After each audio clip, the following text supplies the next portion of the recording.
Good morning, everybody. Well, let's see. I'm gonna turn this to gallery view, so I see those of you who are willing to show us your quarter inch, 2 dimensions.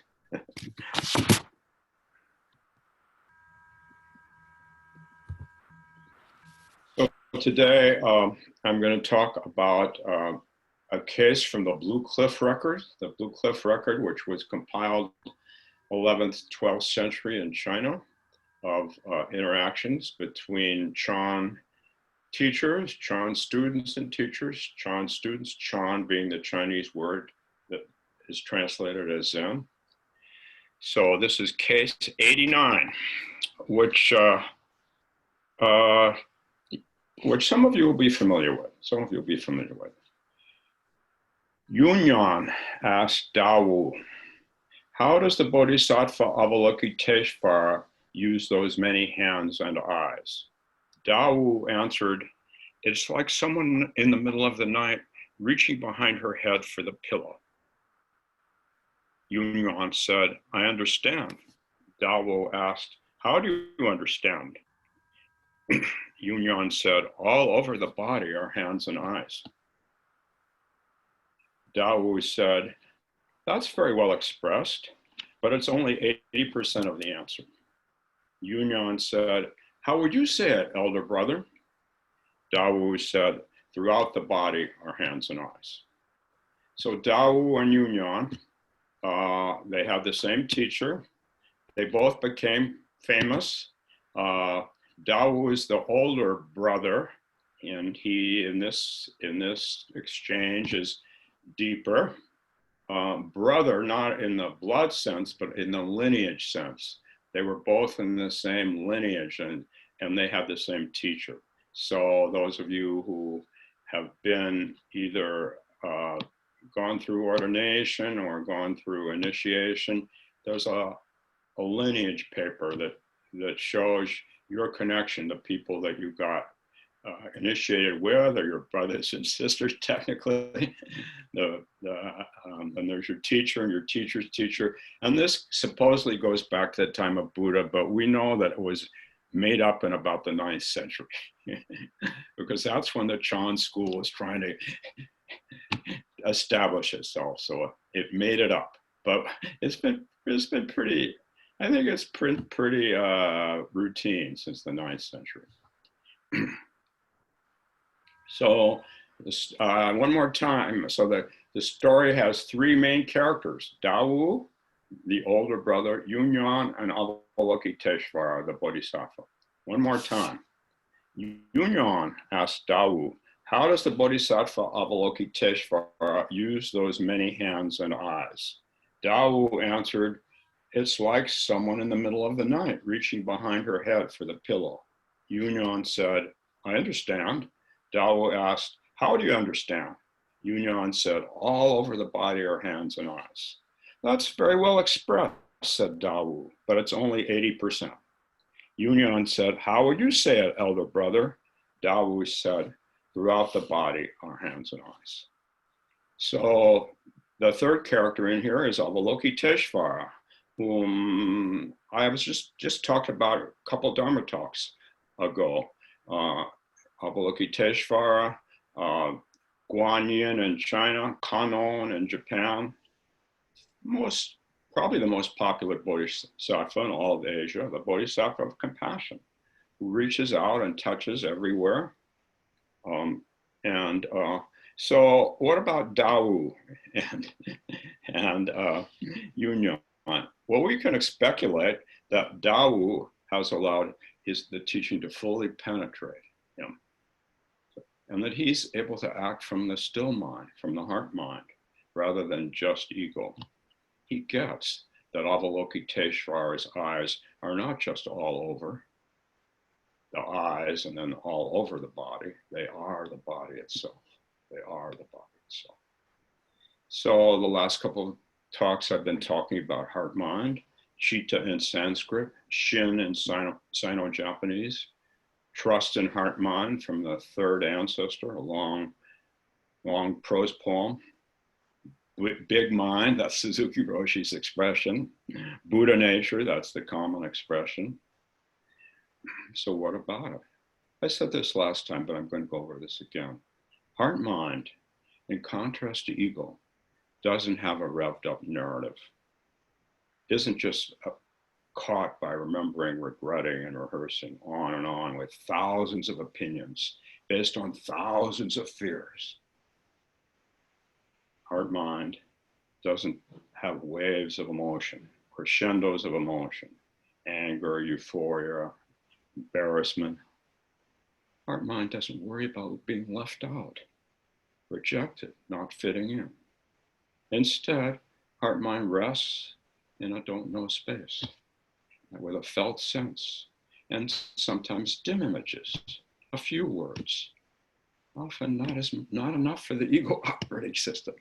But if the ego operating system calms down, it's plenty.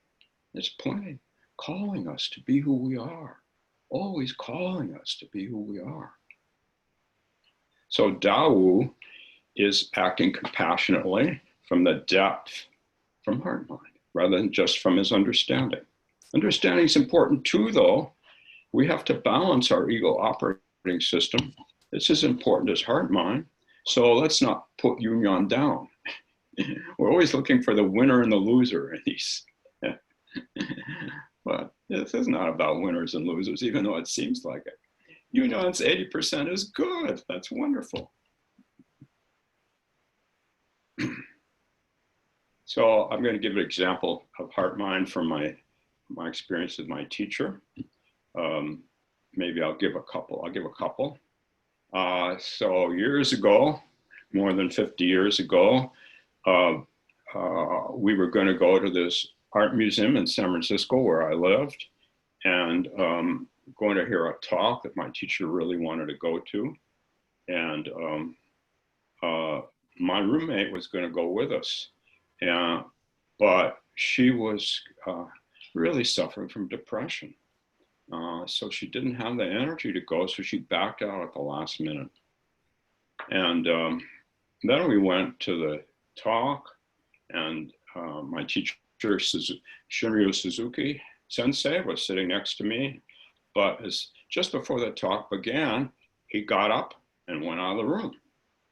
And then he came back when it ended, at the end. And I said, "Sensei, you missed the talk." He said, "I know. I was in the gift shop picking out a card for Rhonda." Heart mind. Second example from my teacher, when I lived at the Zen monastery in California, there was a guy named Howard who was always late for meditation. Sometimes he didn't show up at all. And 2 or 3 times he was caught smoking dope behind the shower, behind the hot baths. Favorite activity in those days. Maybe even in these days, I wouldn't know, but in those days, a favorite activity. And the Ino, that's the guy in charge or woman in charge, and this time it was a guy, went to Suzuki and said, "It's time to kick Howard out. You know, he's just disturbing everything." And Suzuki said, "Well, Howard has a very good heart and a deep desire to learn our way. I'm going to make him my attendant." This is true. So he made Howard his attendant. And the attendant in the monastery really stays close to the teacher, helps the teacher with all the rituals, follows the teacher in and out of the zendo. He helps the teacher with cleaning. And Howard, after a couple of years, 3 years, 4 years, he became ordained. He became one of the most well-respected disciples of my teacher. Avalokiteshvara, heart mind. Now I'm going to try to show a picture. I showed one last time of Avalokiteshvara, but I had to stumble around. Let's see if I have to stumble around this time. I'll try to show a picture.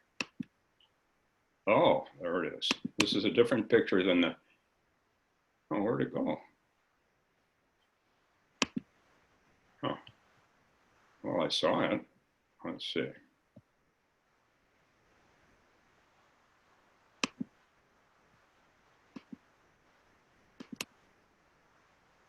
Well, I can see it on my screen. I'm not so good at this.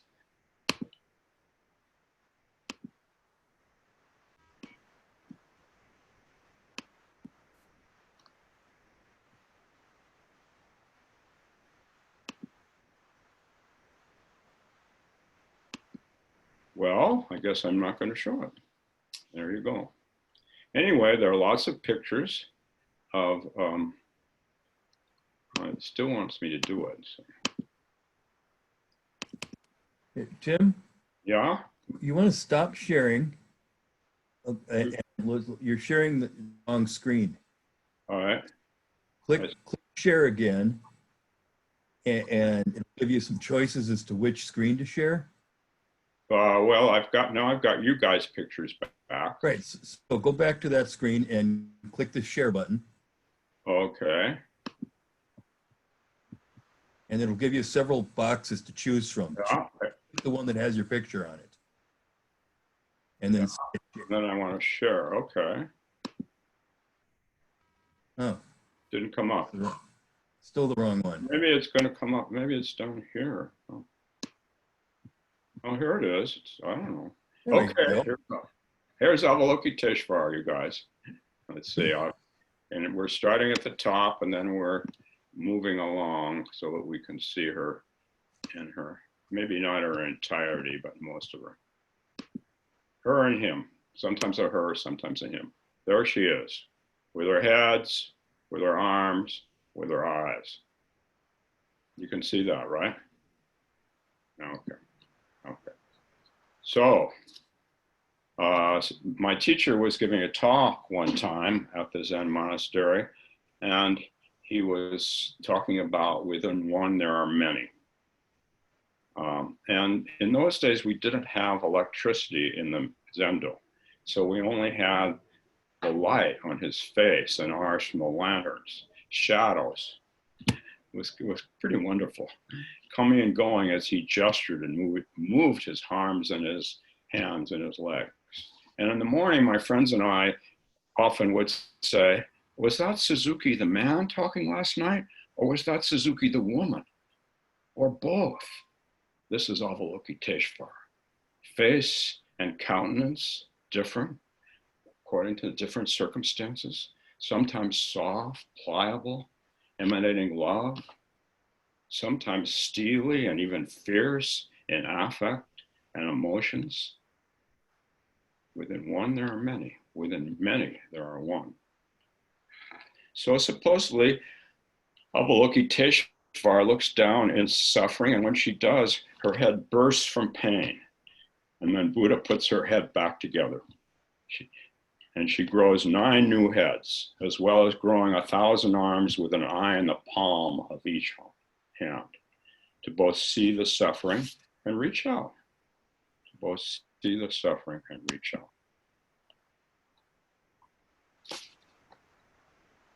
And she's always reaching out, like Toman turning in her sleep and putting a hand behind her head to find and adjust a pillow. Eyes aren't enough. Ears aren't enough. Thinking's not enough. What about the color of the pillow? Other features? They're irrelevant when we're in the dark. They're irrelevant. We only reach with our felt sense. Because it's dark, we can settle into our felt sense, into our heart mind.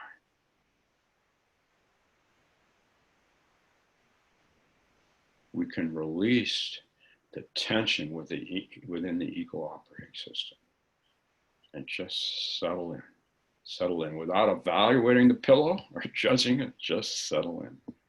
Avalokiteshvara embraces everything, everyone, not knowing whether she's going to be effective at supporting or connecting. Body, eyes, hands, not separate, not split by different thoughts about, is she a good enough helper? Or how long will it take for these people to really get better? Just extending.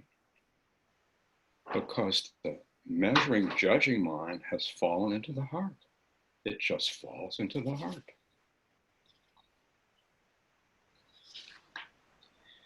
So the ego operating system is continuously in motion, trying to find security and love. But it only needs to be completely still for a moment and drops naturally. But I don't want to diss the ego operating system. We all need an ego operating system. It's important to living from heart mind, to take care of it, to take care of it.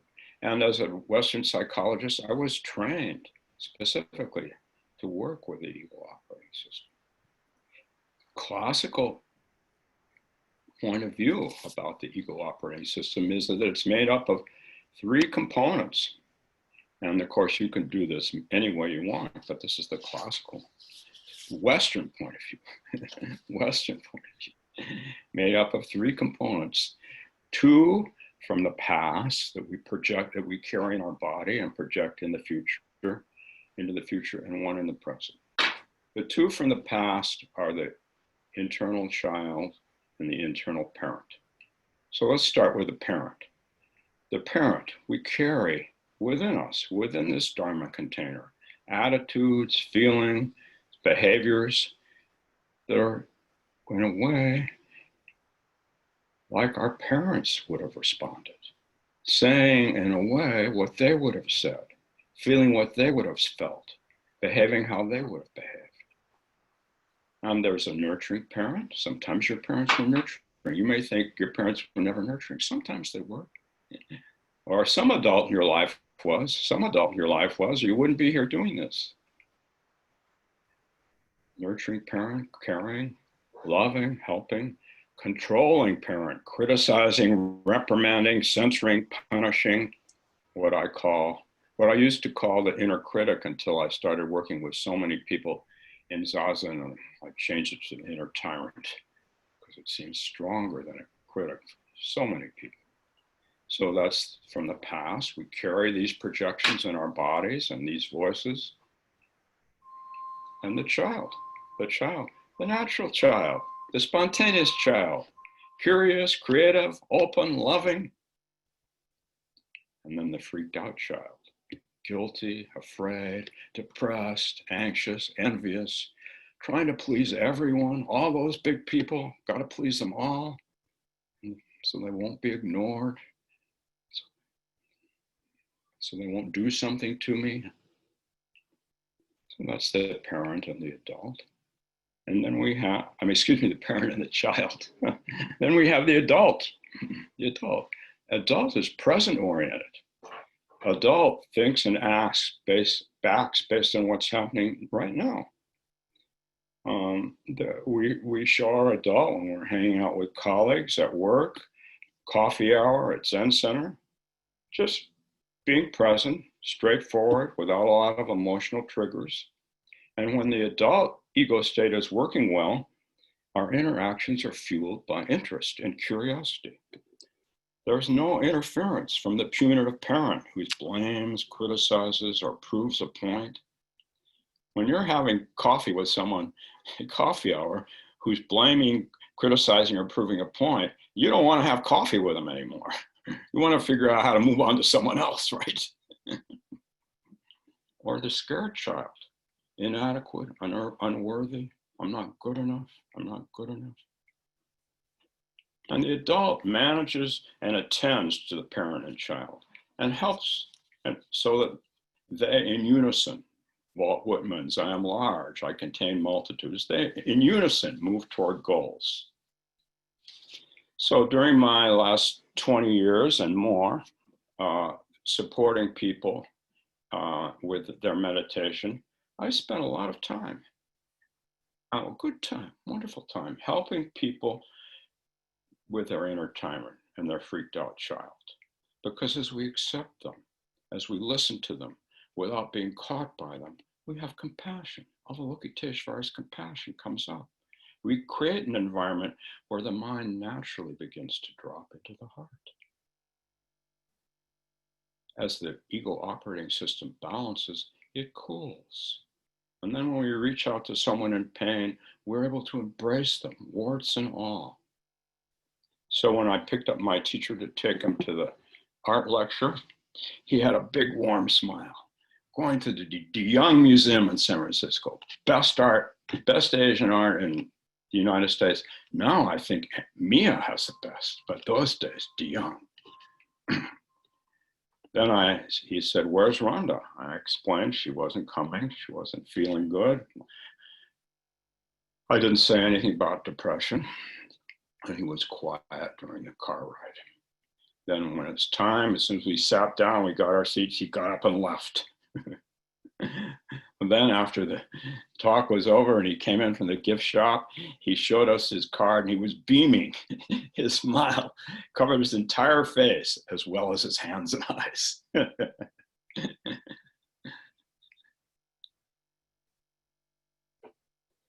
So the Zen Peacemaker Order, which someone has given a talk about in a Dharma talk fairly recently, not me, talks about 3 components of Avalokiteshvara's compassion, of our own compassion: not knowing, bearing witness, and loving action. So not knowing.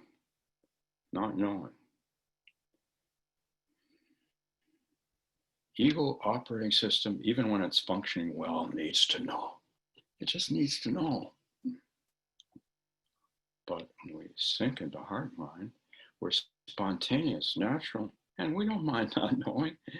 Having our pillow in the dark is really cool because we just reach for it. It's really cool. We don't have to think about it. We just do it. So when I first met my teacher, I told him that I'd been depressed before I came to Zen Center. He said, depression, what that? What that, he said. I thought, oh, what that? What that? I don't know if I told him or not. I must have said something. That's why I didn't tell him that Rhonda was depressed, because he'd just say, what that? Because he knew how to settle into not knowing, letting go of all we think we know, including the idea that we're separate, and just responding, just reaching for your pillow in the dark. Not knowing, the second component of the Zen peacemaking order, compassion, bearing witness. When the ego operating system balances and cools down, heart mind is there. Even in a topsy-turvy world, heart mind doesn't get thrown off because it's just here. So I've talked many times before about my friend Patrick, who first took me to see a homeless camp when I was a mental health professional. And my friend Patrick had been practicing meditation for about as many years as I had. And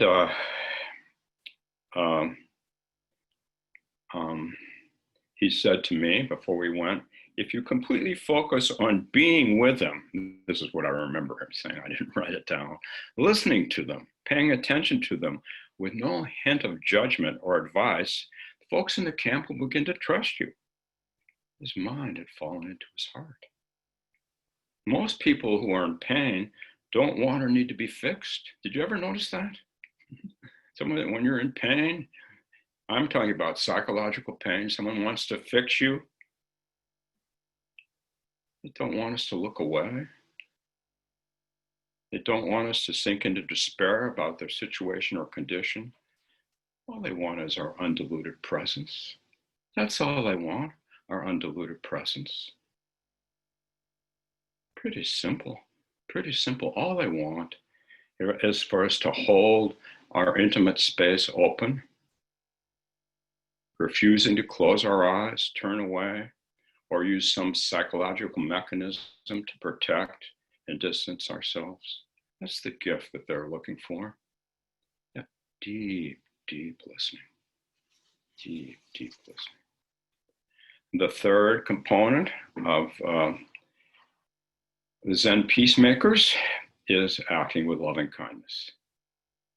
So the metaphor we have for that, we have several metaphors, but the very common one is the creation of the universe in Buddhism. The creation of the universe is Indra, the god Indra, creates the universe by throwing out an immense net of jewels, which becomes the universe.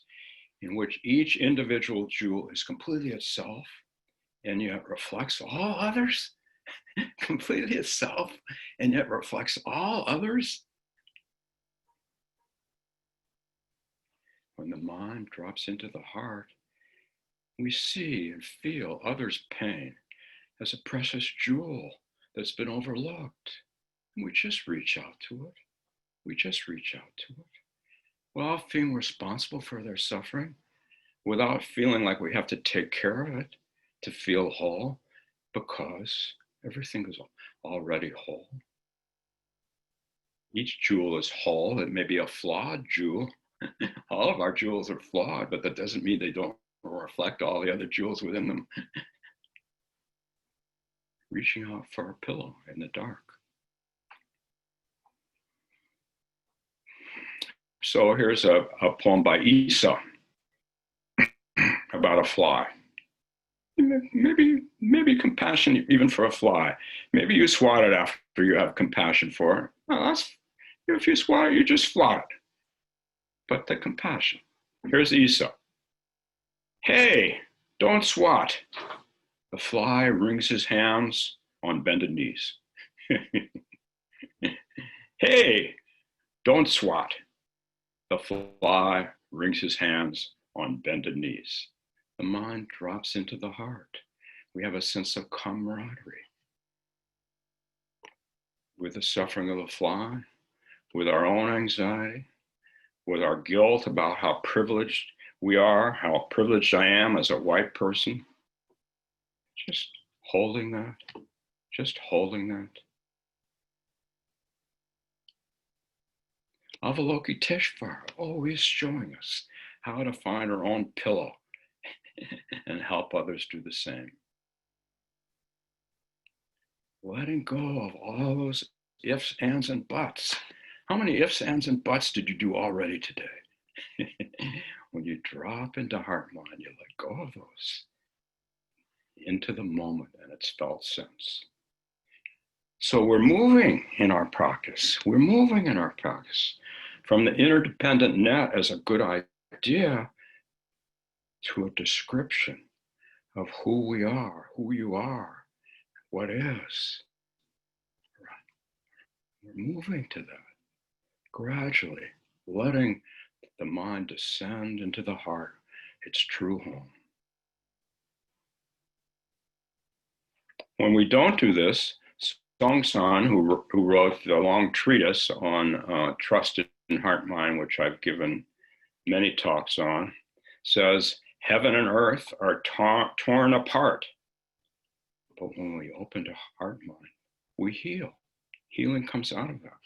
And as I said, it doesn't mean that Dawu was better than Yunyan, just that Yunyan's mind at that moment wasn't fully descended, and Daoyu's was. Daoyu's was. Yunyan and Daoyu had balanced ego operating systems. We just assume that. We assume that after someone goes through all this practice of getting ordained as a priest and then all the years, that through their meditation and through their help from the teacher, their ego operating system gets pretty balanced. It's never perfectly balanced, but it gets pretty balanced.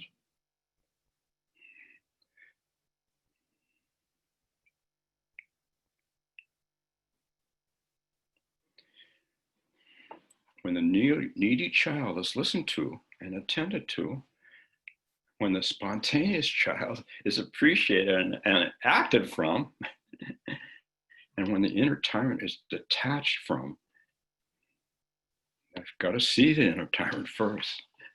Got to see it, got to feel it, just to know it's just stuff from the past that got lodged in your psyche. See it, see it. Notice the good features of the parent, live them out. So we practice it here at Minnesota Zen Center. We practice, whether you're psychologically oriented or not, you practice supporting the needy child, detaching from the inner critic, and doing your meditation so that gradually we descend. we descend. But we have to take care of our ego operating system, or our mind will take off in 1,000 directions. In case you haven't noticed that, well, I have to pay attention to my wounded child, little Tim, and tyrannical parent, which I know who I inherited that from. I won't get into that this morning, but it's really clear. I have to notice any imbalance, get support internally, externally, do my meditation, sink back down into my true home, into our true home, right here. It's really a little lower, but I'm going right here so you can see me. Of course, it's spatially everywhere.